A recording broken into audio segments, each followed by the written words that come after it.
Après avoir reçu un SMS de ma femme prolongeant son séjour à Paris, je lui ai annoncé notre divorce en révélant son infidélité avec Marc. Je l'ai ensuite bloqué partout, provoquant la panique immédiate de ses parents. J'étais assis à mon bureau quand mon téléphone a sonné. Un SMS de ma femme. Elle était à Paris depuis une semaine déjà, soi-disant avec 3 de ses amis du travail. Le message était joyeux, presque trop joyeux. Salut mon amour, nous passons un moment incroyable ici. Les filles et moi avons décidé de prolonger le voyage de 2 semaines. Ça ne te dérange pas, n'est-ce pas? Paris est simplement magique.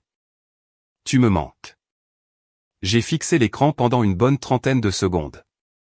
Puis j'ai répondu, j'espère que toi et Marc appréciez vraiment Paris. Les papiers du divorce vous attendront à votre retour. J'ai appuyé sur envoyer. Puis je l'ai bloqué. Bloqué sur tous les réseaux sociaux, par email, tout. Mes mains étaient fermes. Aucune hésitation, aucun doute. J'avais eu 3 semaines pour me préparer à ce moment. 3 semaines plus tôt, j'avais remarqué une dépense sur notre carte de crédit commune, 368 € dans un hôtel boutique en quartier d'affaires. Nous habitions à 20 minutes du quartier d'affaires. Quand je lui ai demandé une explication, elle a dit que c'était un événement professionnel, un séminaire d'entreprise. Drôle de coïncidence, son entreprise publie tout sur son site web. Aucun séminaire ce week-end-là. Puis sont venus les messages. Elle a commencé à poser son téléphone face contre terre, à prendre des appels dans une autre pièce, à sourire à son écran quand elle pensait que je ne la regardais pas. Des signes classiques. Non, mais je ne suis pas du genre jaloux. J'avais besoin de preuves. Alors, j'ai vérifié notre compte de téléphone portable en ligne. Il se trouvait que j'étais le titulaire principal du compte. Je pouvais voir tous les numéros qu'elle avait contactés par SMS ou appel. Un numéro revenait constamment tard le soir, tôt le matin, le week-end. J'ai fait une recherche inversée. Marc Dubois. Il travaillait dans son bureau, au service commercial. Je ne l'ai pas confronté. Pas encore. Au lieu de cela, je me suis connecté à notre stockage cloud. Son téléphone se synchronisait automatiquement. Les messages supprimés ne sont pas si supprimés quand ils sont stockés dans le cloud. J'ai passé tout un samedi à lire des mois de conversation pendant qu'elle était soi-disant à la salle de sport. Les messages étaient détaillés, des plans pour se rencontrer, des plaintes à mon sujet, comment j'étais ennuyeux, prévisible, comment je ne l'excitais plus, comment Marc la faisait se sentir vivante, comment ils étaient impliqués dans une relation inappropriée depuis 6 mois, 6 mois. Puis est venue son idée brillante, un voyage à Paris. Mais voilà. Elle m'avait dit que c'était avec Sandrine, Julie et Charlotte de son bureau. Je connaissais bien Sandrine. Nous avions dîné avec elle et son mari 2 fois. Alors, j'ai fait quelque chose de simple. J'ai envoyé un SMS à Sandrine, juste une chose décontractée. Salut, j'espère que les filles s'éclatent à Paris. Envoyez des photos. Sa réponse est arrivée en 5 minutes. Paris? Je suis sur la Côte d'Azur chez mes parents. De quoi parles-tu? C'est là que j'ai su qu'elle n'était pas avec les filles. Elle était avec Marc. J'ai appelé un avocat ce jour-là. Mardi après-midi, j'étais assis dans le bureau de Maître Durand, lui exposant tout. Les relevés de cartes de crédit, les relevés téléphoniques, les sauvegardes cloud, tout. C'est assez clair, dit-il, feuilletant les papiers. Avec ces preuves, nous pouvons agir vite. C'est elle que vous savez? Pas encore. Bien. Gardez ça comme ça. Laissez-moi déposer les papiers. Nous aurons tout prêt et vous pourrez lui signifier quand elle reviendra. J'ai payé ses honoraires de 2000 €. Cela a fait mal, mais j'avais économisé. Je travaillais comme coordinateur de projet pour une entreprise de construction, gagnant 64 000 € par an. Ce n'était pas beaucoup, mais j'avais été prudent. J'avais environ 72 000 € sur un compte séparé dont elle ne connaissait pas l'existence. De l'argent que j'avais mis de côté pour un acompte sur une maison un jour. Ce rêve était mort maintenant, mais au moins j'avais des options. La semaine où elle est partie pour Paris avec les filles, j'ai agi méthodiquement. J'ai changé le mot de passe de notre compte Netflix. Mesquin, mais ça l'énerverait. J'ai séparé nos finances, ouvert un nouveau compte courant et redirigé mon dépôt direct, retiré mon nom de notre bail d'appartement quand il est arrivé à renouvellement le mois suivant. Le propriétaire a été compréhensif quand je lui ai expliqué que je déménageais. J'ai même appelé ses parents sans tout leur dire, juste que nous avions de sérieux problèmes et que je voulais qu'ils l'apprennent de moi en premier. Ils semblaient inquiets mais n'ont pas insisté. Ils le feraient assez tôt. Au moment où elle a envoyé ce message concernant la prolongation de son voyage, j'étais prêt. Les papiers étaient déposés. Un huissier était en attente. Sa petite situation parfaite était sur le point de devenir l'affaire de tous. Mon téléphone a commencé à sonner 15 minutes après que j'ai envoyé ma réponse. Ses parents. J'ai laissé sonner. Puis sa mère a rappelé encore et encore. Je les ai bloqués aussi. 1 heure plus tard, quelqu'un a frappé à la porte de mon appartement. J'ai regardé par le Judas. Son père, Monsieur Duval, était là, l'air furieux. J'ai ouvert la porte mais ne l'ai pas invité à entrer. « Qu'est-ce que se passe » a-t-il exigé.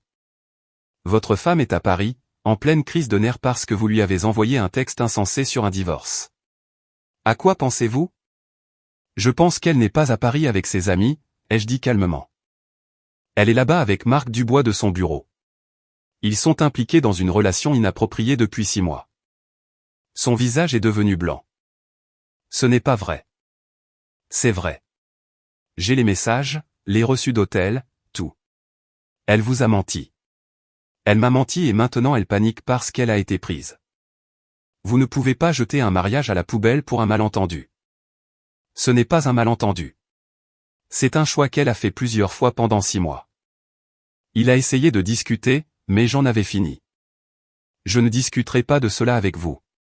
Les papiers sont déposés. Elle sera signifiée à son retour. Bonne soirée. J'ai fermé la porte. Il est resté là 1 minute. Puis j'ai entendu ses pas s'éloigner. Mon téléphone explosait maintenant. Des messages de ses amis, de son frère, de gens que je connaissais à peine. Tout le monde voulait savoir ce qui se passait. J'ai ignoré tout cela. Au lieu de cela, je me suis servi un verre, me suis assis sur le canapé, et allumé un match et ai ressenti quelque chose que je n'avais pas ressenti depuis des mois. La paix. Elle avait fait son choix. Maintenant, elle allait devoir vivre avec. Le lendemain matin, je me suis réveillé dans le silence. Pas d'appel frénétique, pas de SMS d'urgence. Elle devait avoir compris que je l'avais bloquée partout. Bien. J'ai fait du café et j'ai vérifié mes emails. Maître Durand avait envoyé le projet de demande de divorce. Différence irréconciliable. Partage des biens. Tout le dossier. Je l'ai lu 2 fois, et pris quelques notes et les renvoyé. Mon téléphone a sonné. Numéro inconnu. J'ai failli ne pas répondre, mais quelque chose m'a poussé à décrocher. Allô, espèce de lâche. C'était elle, appelant d'un numéro que je ne reconnaissais pas. Tu me bloques ? Tu es sérieux là ? Complètement sérieux. Je ne peux pas croire que tu m'accuses de ça. Je suis à Paris avec mes amis et tu fais une crise de paranoïa. Tu es à Paris avec Marc.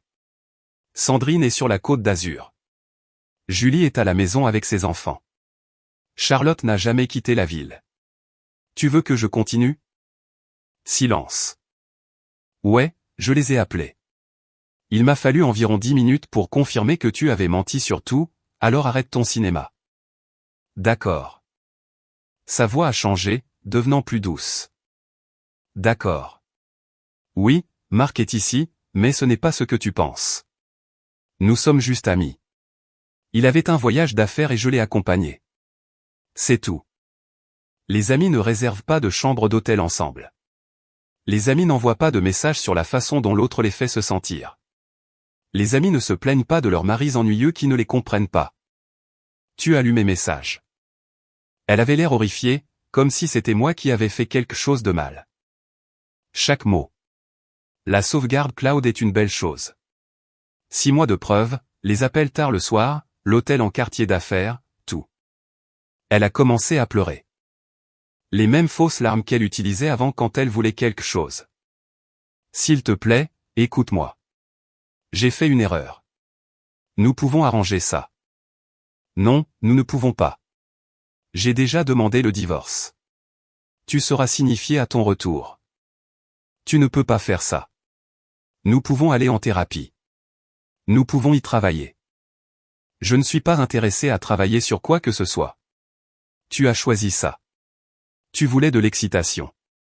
Félicitations. Maintenant, tu vas être excité à l'idée de trouver un nouvel endroit où vivre. Où suis-je censé aller? Pas mon problème. Peut-être que Marc a une chambre d'amis. J'ai raccroché. Bloqué ce numéro aussi. Le travail était étrange ce jour-là. J'ai fait mon travail, vérifié quelques délais de projet, envoyé quelques emails. Personne ne savait rien encore. Mon patron, Monsieur Bertrand, est passé à mon bureau à l'heure du déjeuner. Tout va bien? Tu as l'air bizarre. Des problèmes personnels. Je gérerai. D'accord. Fais-moi savoir si tu as besoin de quoi que ce soit. J'ai apprécié ça. Kevin était un homme décent. Il n'a pas posé de questions, n'a pas insisté, a juste offert son soutien et est passé à autre chose. Ce soir-là, je suis allé chez mon ami Thomas. Il était mon ami depuis l'université, l'une des rares personnes en qui j'avais vraiment confiance. Sa femme, Sophie, a ouvert la porte. Salut, entre. Thomas est dans le garage. Je l'ai trouvé en train de travailler sur son camion, les mains couvertes de graisse. Il a levé les yeux quand je suis entré. Qu'est-ce qui se passe? Je divorce. Il a posé sa clé. Quoi? Je lui ai tout raconté. La relation inappropriée, le faux voyage à Paris, les messages. Il a écouté sans m'interrompre, ce que j'ai apprécié. Quand j'ai eu fini, il a juste secoué la tête. Mec, je suis désolé. C'est dur. C'est comme ça. Tu as besoin de quelque chose? Un endroit pour dormir?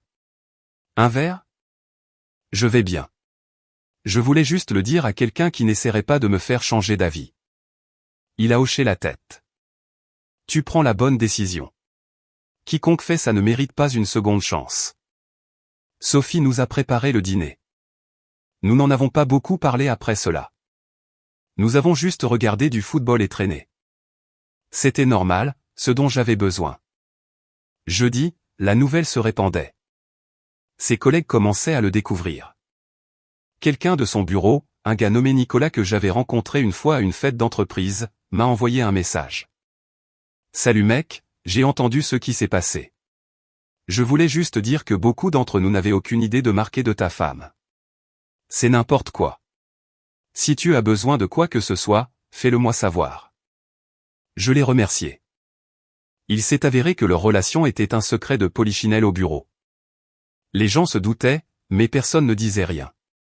Politique d'entreprise, je suppose. Ne pas s'impliquer dans le drame des autres. Mais maintenant, ce n'était plus seulement du drame. C'était un désastre. Et Marc commençait à sentir la pression. J'ai un peu fouiné. Il s'est avéré que leur entreprise avait une politique stricte concernant les relations entre employés. Elle devait être signalée aux ressources humaines. Il ne l'avait pas fait, ce qui signifiait qu'il violait la politique de l'entreprise depuis des mois. J'ai envoyé un email anonyme à leur service des ressources humaines, joignant des captures d'écran des messages sans signer mon nom, sans rendre la chose personnelle. J'ai juste transmis les preuves et j'ai laissé faire. Vendredi après-midi, j'ai reçu un appel d'un numéro inconnu, un autre cette fois. J'ai répondu. Arrêtez ce que vous faites. C'était Marc. Sa voix tremblait. Qui est-ce? Vous savez qui c'est. Arrêtez d'envoyer des choses à notre entreprise. C'est entre vous et votre femme. Marc, vous avez fait en sorte que ça devienne mon affaire quand vous avez décidé de vous impliquer avec une femme mariée. Maintenant, assumez les conséquences. Je pourrais perdre mon emploi à cause de ça. Eh bien, peut-être que la prochaine fois, vous y réfléchirez à 2 fois avant de vous impliquer avec une femme mariée. Vous êtes vindicatif? Non, je suis juste. Vous avez tous les deux menti. Vous avez tous les deux franchi des limites sérieuses. Vous allez tous les deux faire face à ce qui vient après. Ne me rappelez plus. J'ai raccroché et bloqué ce numéro aussi. Ce week-end-là, j'ai commencé à faire mes cartons. Le bail de l'appartement était à nos deux noms, mais j'avais déjà parlé au propriétaire. Je serais parti d'ici la fin du mois, trouvant un endroit plus petit de l'autre côté de la ville, un appartement d'une chambre moins chère, plus proche du travail. Ce n'était pas grand-chose, mais c'était le mien. Samedi soir, j'étais en train d'emballer des livres quand quelqu'un a frappé à la porte. J'ai vérifié par le Judas. Son frère Sébastien. J'ai ouvert la porte. Quoi? Nous devons parler. Non, nous n'avons pas à parler. Écoute, je sais que tu es en colère, mais c'est ma sœur. Elle est en train de s'effondrer là-bas. Tu ne peux pas simplement l'écouter quand elle reviendra. Elle a eu 6 mois pour me dire la vérité. Elle a choisi de ne pas le faire. Maintenant, elle gère ça. Les gens font des erreurs. Ce n'était pas une erreur. Une erreur, c'est oublier d'acheter du lait. C'était un choix. Chaque message, chaque rendez-vous, chaque mensonge, tous des choix. Il a essayé de discuter, mais je n'étais pas intéressé. Je ne lui dois rien. Ni mon temps, ni mon pardon, rien. Elle a détruit ce mariage. Je ne fais que l'officialiser. J'ai fermé la porte. Dimanche, je suis allé à la salle de sport, j'ai soulevé des poids, j'ai couru quelques kilomètres, je me suis vidé la tête. Quand je suis rentré, il y avait une note scotchée à ma porte. S'il te plaît, appelle-moi. Nous devons parler.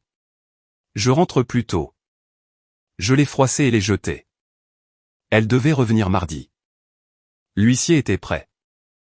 Son voyage fantaisiste était sur le point de se terminer et les conséquences ne faisaient que commencer. Je ne ressentais plus de colère, juste de la détermination. Elle voulait jouer, bien, mais je ne jouais pas. Je mettais fin à tout. Mardi est arrivé plus vite que prévu. J'ai pris ma journée de congé, j'ai dit à monsieur Bertrand que j'avais des affaires personnelles à régler. Il n'a pas posé de questions. J'ai passé la matinée à finir les cartons. La plupart de mes affaires étaient déjà dans des boîtes. L'appartement semblait vide, dépouillé de tout ce qui comptait pour moi. J'avais pris mes vêtements, mes livres, mes outils, laissé les meubles. Rien de tout cela n'avait d'importance de toute façon. Vers 14 heures, j'ai entendu une clé dans la serrure. La porte s'est ouverte et elle était là, valise à la main, l'air épuisé. Ses yeux étaient rouges, son maquillage étalé. Elle avait probablement pleuré dans l'avion. Elle m'a vu assis sur le canapé et s'est figée. Tu es là. C'est toujours mon appartement pour 2 semaines. Après ça, il est tout à toi. Elle a laissé tomber sa valise et s'est dirigée vers moi. S'il te plaît, pouvons-nous juste parler? Vraiment parler? Rien à dire? Si, il y a. J'ai fait une terrible erreur. Je le sais maintenant, mais nous pouvons arranger ça. Nous pouvons aller en thérapie, travailler ensemble. Tu continues à dire ce mot. Nous. Il n'y a plus de nous. Elle s'est assise à l'autre bout du canapé, essayant de se calmer. Je t'aime. Je n'ai jamais cessé de t'aimer. Drôle de façon de le montrer. Je me suis trompé. Marc m'a accordé de l'attention. Il m'a fait me sentir spécial, mais ça ne signifiait rien. C'était juste une distraction. Une distraction de 6 mois. C'est de la dévotion. Son visage s'est tordu. Pourquoi es-tu si cruel?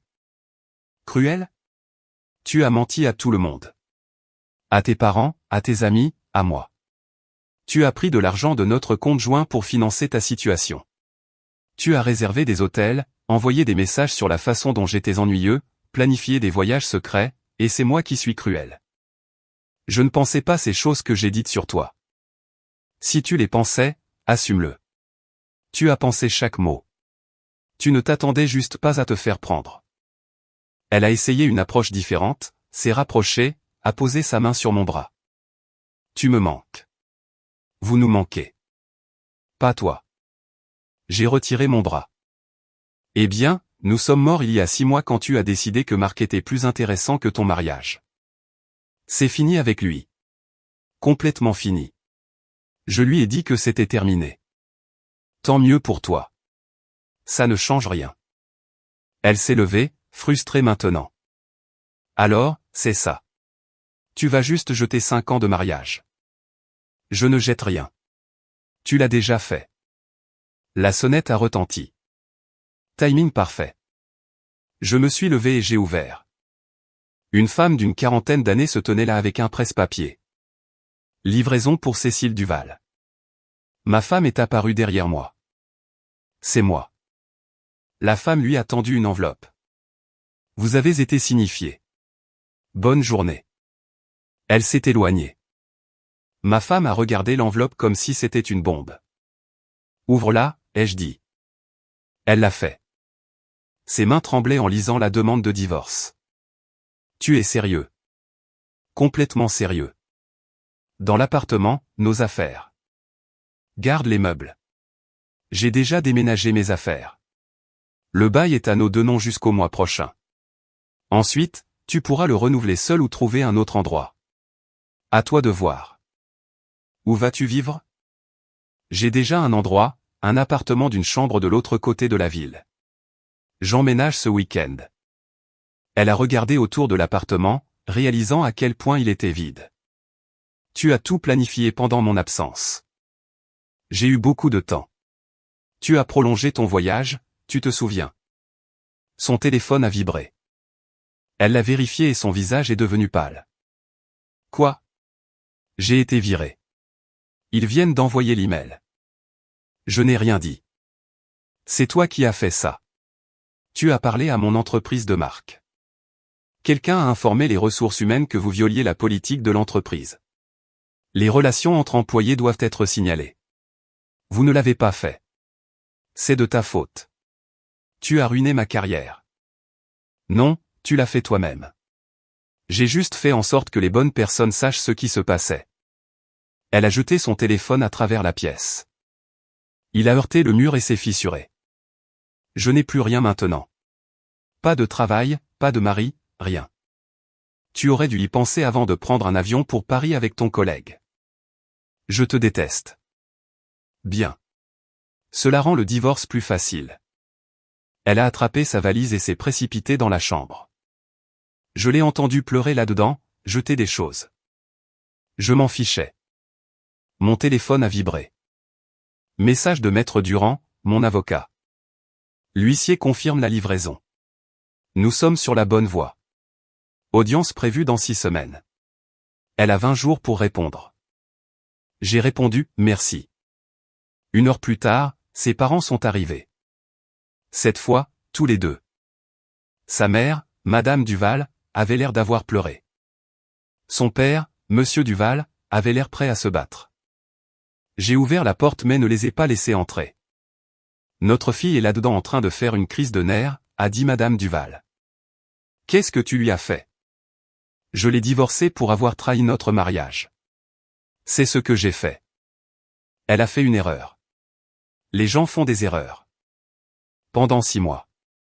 Ce n'est pas une erreur. C'est un schéma. Monsieur Duval s'est avancé.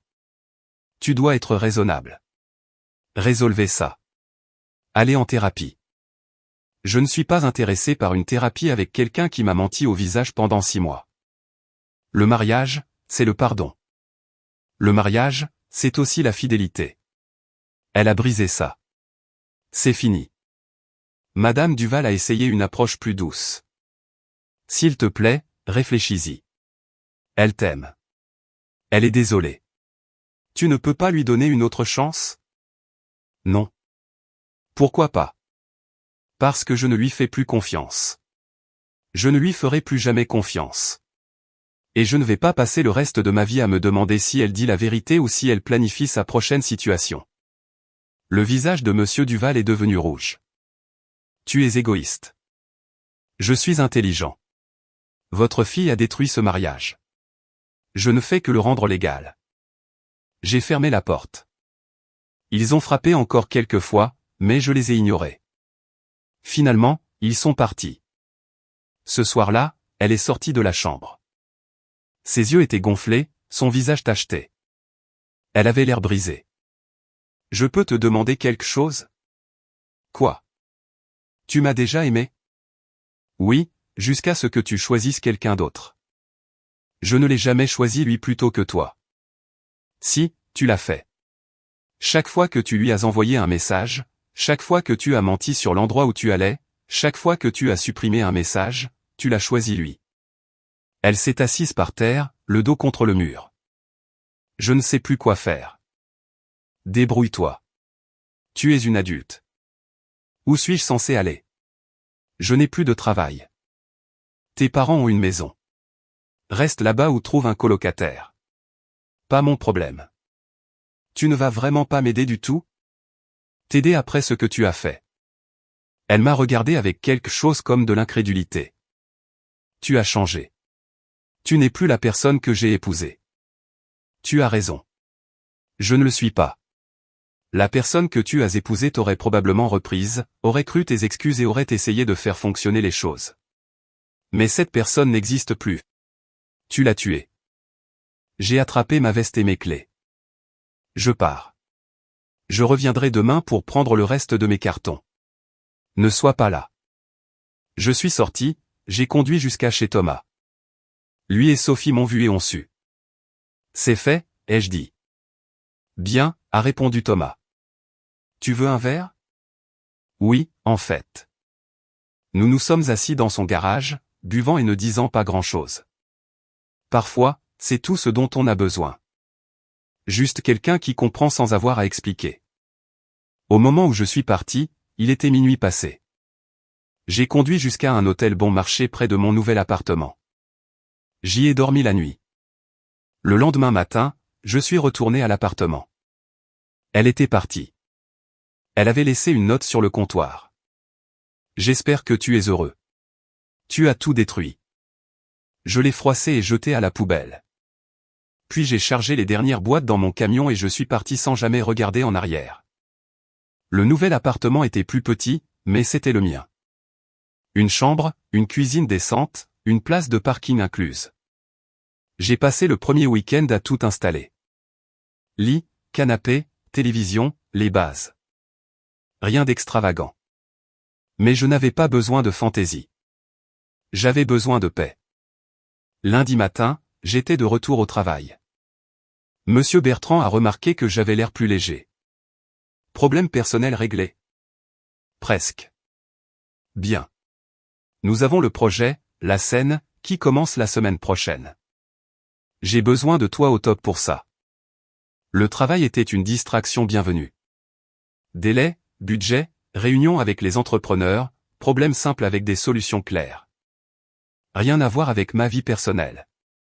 Vers l'heure du déjeuner, mon téléphone a sonné. Numéro inconnu. J'ai failli l'ignorer, mais j'ai quand même répondu. Arrête de m'éviter.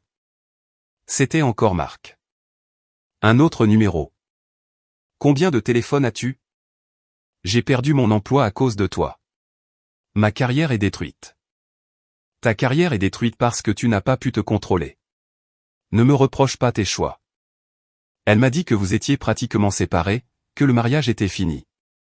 J'ai ri. Un rire authentique et sincère. Et tu as cru ça? Un classique, mon gars. Elle t'a manipulé. Quoi? Nous n'étions pas séparés. Nous n'avions pas de problème. Tout allait bien jusqu'à ce que tu arrives.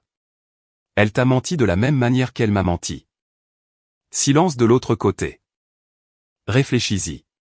Si elle ment à son mari depuis 5 ans, pourquoi ne te mentirait-elle pas? Tu n'étais qu'une commodité. Ce n'est pas vrai. Crois ce qui t'aide à dormir la nuit. Mais nous en avons fini ici. Ne rappelez plus. J'ai bloqué le numéro. Jamais 203. Ce soir-là, je me suis arrêté à Monoprix pour faire des courses. Des trucs de base, rien de majeur. J'étais dans le rayon des céréales quand j'ai croisé Sandrine, la collègue avec qui ma femme avait prétendu être à Paris. Salut, a-t-elle dit, l'air mal à l'aise. J'ai entendu ce qui s'est passé. Je suis vraiment désolé. Pas ta faute. Je me sens mal. Elle a utilisé mon nom pour couvrir son voyage. Je n'avais aucune idée. Je sais. C'est pour ça que je t'ai envoyé un message pour vérifier. Elle a déplacé son panier. Beaucoup de gens au bureau en parlent. Marc a été viré. Ta femme aussi. C'est un vrai désastre. Ouais, eh bien, les actions ont des conséquences. Pour ce que ça vaut, je pense que tu as géré ça de la bonne manière. Elle ne méritait pas une seconde chance après ça. J'ai apprécié qu'elle le dise. Nous avons parlé quelques minutes de plus, puis nous sommes allés chacun de notre côté. Mercredi, j'ai reçu un appel de Maître Durand. Elle a déposé sa réponse à la demande de divorce, veut la contester. Sur quel motif? Elle prétend que vous avez abandonné le mariage, que vous avez refusé la thérapie, essayant en gros de jouer la victime. Peut-elle faire ça? Elle peut essayer, mais avec les preuves que nous avons, ça ne marchera pas. La situation est assez claire. Le juge ne se souciera pas que vous n'ayez pas voulu aller en thérapie après qu'elle ait trahi le mariage. Bien. Autre chose, elle demande une pension alimentaire. J'ai failli laisser tomber mon téléphone. Tu plaisantes? Elle prétend avoir perdu son emploi à cause du divorce et a besoin d'une aide financière pour se remettre sur pied. Elle a perdu son emploi parce qu'elle a violé la politique de l'entreprise. Cela n'a rien à voir avec moi. Je sais. Nous allons nous battre. Ne vous inquiétez pas, mais soyez prêts. Elle va rendre les choses difficiles. Laissez-la essayer. Ce vendredi-là, Thomas m'a invité à un barbecue chez lui. Une petite chose, juste quelques amis. J'ai failli dire non, mais je me suis dit que je devais sortir de l'appartement. Quand je suis arrivé, Sophie m'a pris à part. Ton ex-femme est venue à mon travail hier. Quoi? Elle est venue à la clinique, a demandé à me parler, voulait que je te convainque de retirer le divorce. Qu'est-ce que tu lui as dit? Je lui ai dit de partir, qu'elle n'avait rien à faire sur mon lieu de travail. Elle a commencé à pleurer. A dit qu'elle avait fait une erreur et que tu ne l'écoutais pas. Je ne l'écoute pas. Bien. Elle est manipulatrice.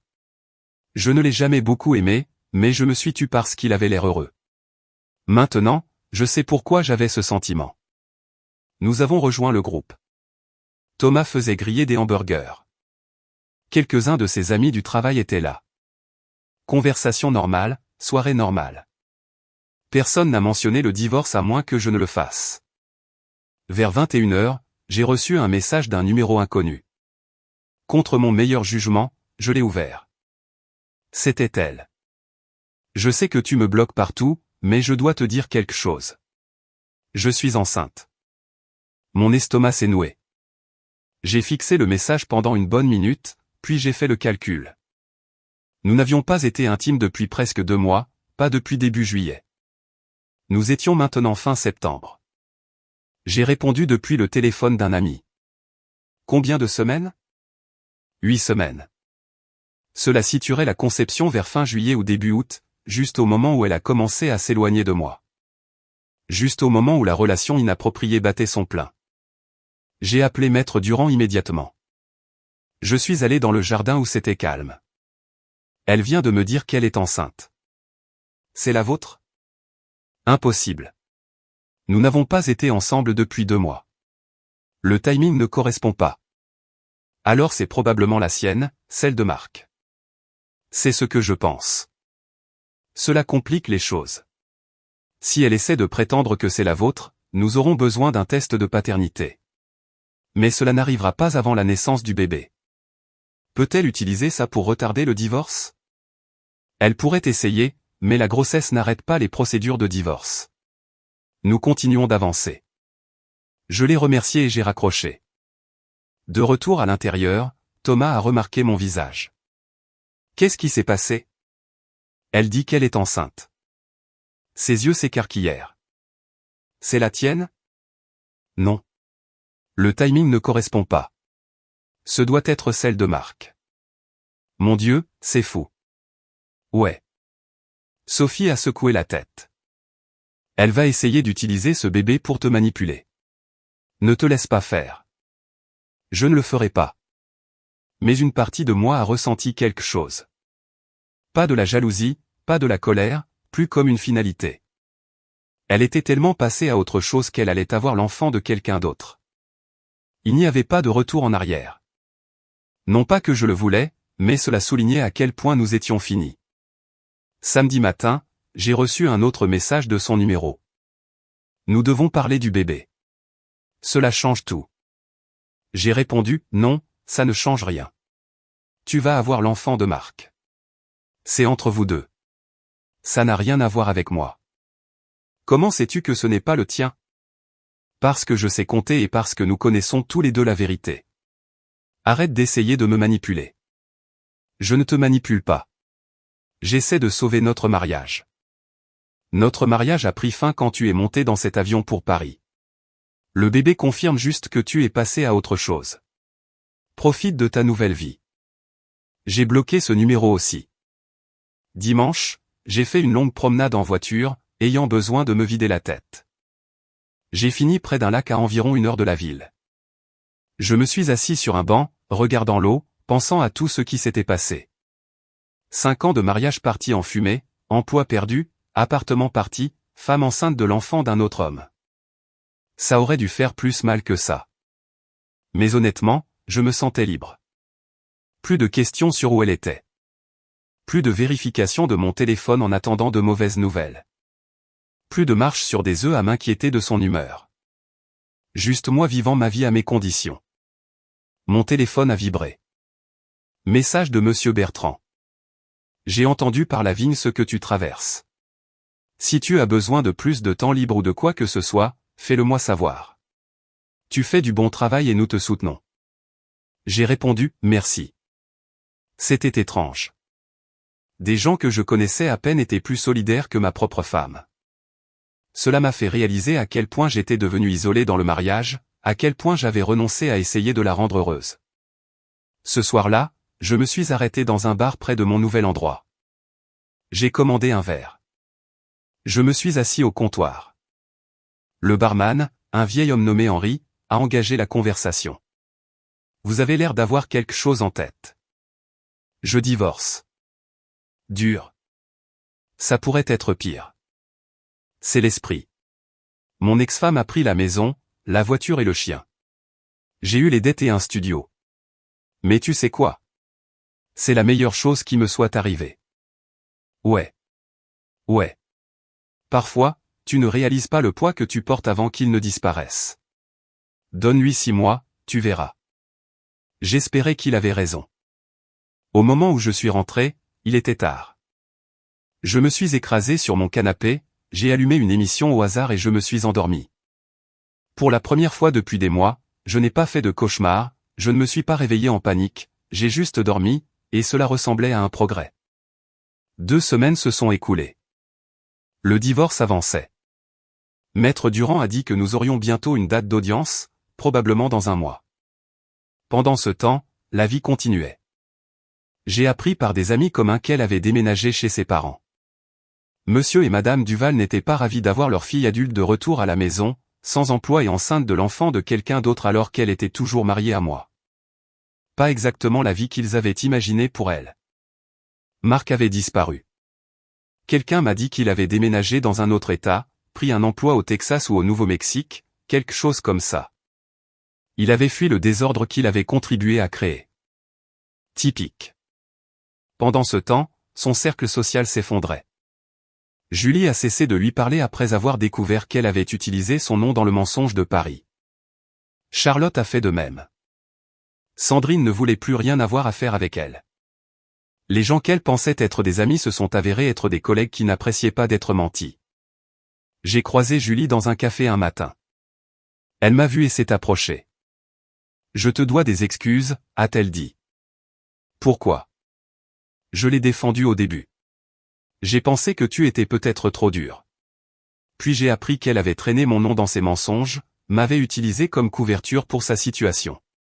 Je me sens stupide. Tu ne savais pas de toute façon. Je suis désolé. Le travail allait bien.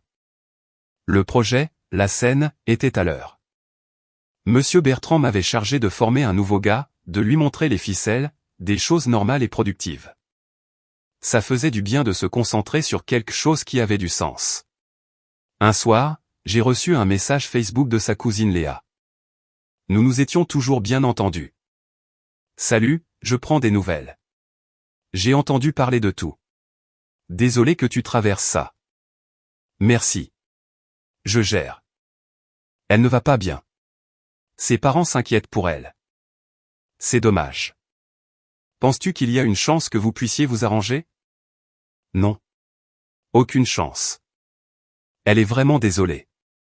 Elle pleure tous les jours. Elle aurait dû y penser avant de prendre un avion pour Paris avec son collègue. Léa n'a pas répondu après ça. L'audience est arrivée plus vite que prévu. Début novembre. Froid. Mardi matin. J'ai rencontré Maître Durand au palais de justice. Elle était là avec son avocat, un homme en costume cher que ses parents avaient probablement payé. Nous nous sommes assis dans des sections différentes sans nous regarder. Le juge a examiné le dossier, a posé quelques questions. Son avocat a essayé de me dépeindre comme déraisonnable, refusant de travailler sur le mariage. Maître Durand a rapidement mis fin à cela avec les preuves, messages, reçus d'hôtel, tout. Le juge n'a pas été impressionné. L'infidélité est un motif de divorce. J'accorde la pétition. Les biens seront divisés selon la loi de l'État. Aucune pension alimentaire accordée. Affaire classée. Son avocat a essayé d'objecter, mais le juge en avait fini. Le tout a pris peut-être 20 minutes. Devant le tribunal, elle a essayé de m'approcher. Son avocat l'a arrêté. Ne faites pas ça, a-t-il dit. C'est fini. Elle m'a regardé une dernière fois. Je n'ai rien dit. J'ai juste marché jusqu'à mon camion et je suis parti. Maître Durand m'a appelé cet après-midi-là. Félicitations. Vous êtes officiellement divorcé. Merci pour tout. Pas de problème. Vous aviez un dossier solide. Ça m'a facilité la tâche. J'ai raccroché et je suis resté dans mon appartement un moment, pensant à ce qui allait suivre. La réponse était simple. Ce que je voulais. Plus de mensonges. Plus de drame. Juste avancer. Ce soir-là, Thomas et Sophie m'ont emmené fêter ça. Nous sommes allés dans une brasserie, avons bien mangé, ri de choses stupides. Une vie normale. Tu as l'air différent, a dit Sophie. Plus léger. Je me sens plus léger. Bien. Tu mérites d'être heureux. J'ai levé mon verre au nouveau départ. Ils ont teinté le leur contre le mien et pour la première fois depuis longtemps, j'y ai cru. 3 mois après le divorce, je prenais mes habitudes. Le travail allait bien. J'ai eu une promotion, en fait, un poste de superviseur avec une augmentation décente. Monsieur Bertrand a dit que je le méritais. L'appartement se sentait comme chez moi. Maintenant, j'avais acheté de nouveaux meubles, accroché des photos, je l'avais fait mien. J'ai appris qu'elle avait eu le bébé, un garçon. Marc était revenu pour la naissance. Apparemment, qu'ils soient restés ensemble, je ne sais pas et je m'en fiche. Ce chapitre de ma vie était clos. Un samedi de février, j'étais au supermarché quand je l'ai vue. Elle était au rayon fruits et légumes, l'air fatigué. Le bébé était dans un porte-bébé attaché à sa poitrine. Elle m'a vu et s'est figée.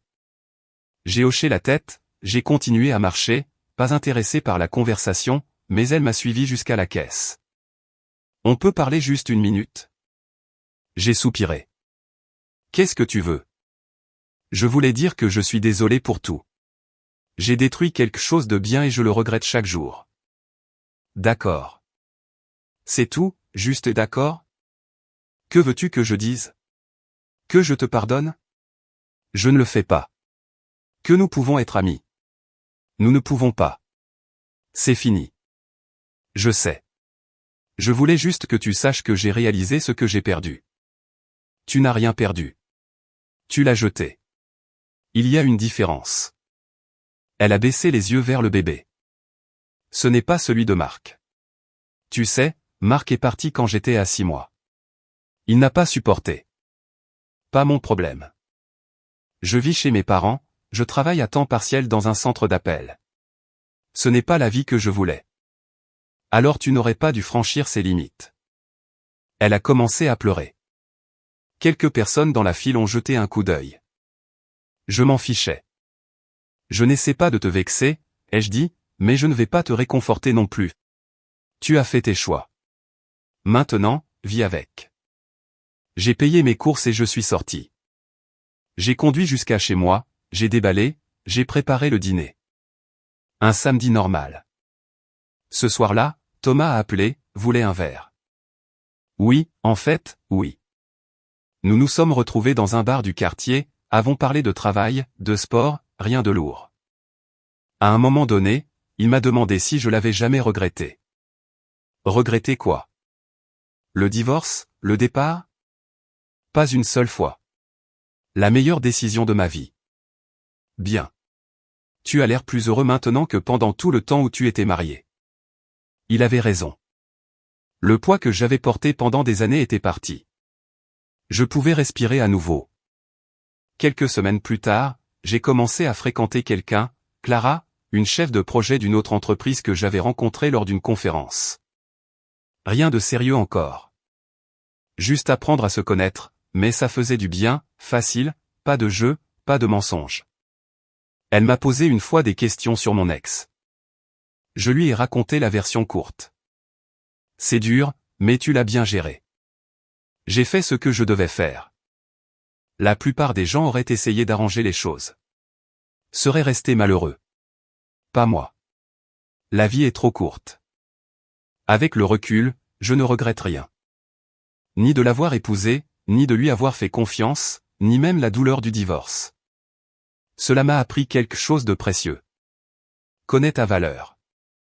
Fixe des limites. Et quand quelqu'un te montre qui il est vraiment, crois-le la première fois. Elle voulait de l'excitation. Elle a eu des conséquences. Je voulais la paix. Et je l'ai trouvée. Fin de l'histoire. Commentaire. Salut tout le monde. Après avoir partagé des histoires comme celle-ci, je reviens toujours à la même vérité tranquille. Je crois que protéger son respect de soi est l'une des choses les plus bienveillantes que l'on puisse faire pour soi-même.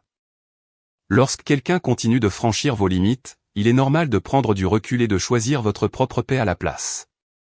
J'ai appris que la vraie guérison commence au moment où vous assumez l'entière responsabilité de votre propre cœur. Il ne s'agit jamais d'être dur. Il s'agit simplement d'être doux avec la personne que vous voyez dans le miroir chaque jour. Vous méritez des relations qui vous élèvent plutôt que de vous laisser épuiser. Prendre le temps de réfléchir à ce dont vous avez vraiment besoin peut ouvrir discrètement la porte à une vie beaucoup plus calme. J'espère que vous repartirez de là en vous sentant doucement inspiré à fixer ces limites saines dans votre propre monde. N'oubliez pas que choisir la paix n'est jamais une perte. C'est en fait l'une des plus grandes victoires que vous vous accorderez. Et je suis là pour vous encourager à construire quelque chose de meilleur et de plus honnête pour votre avenir.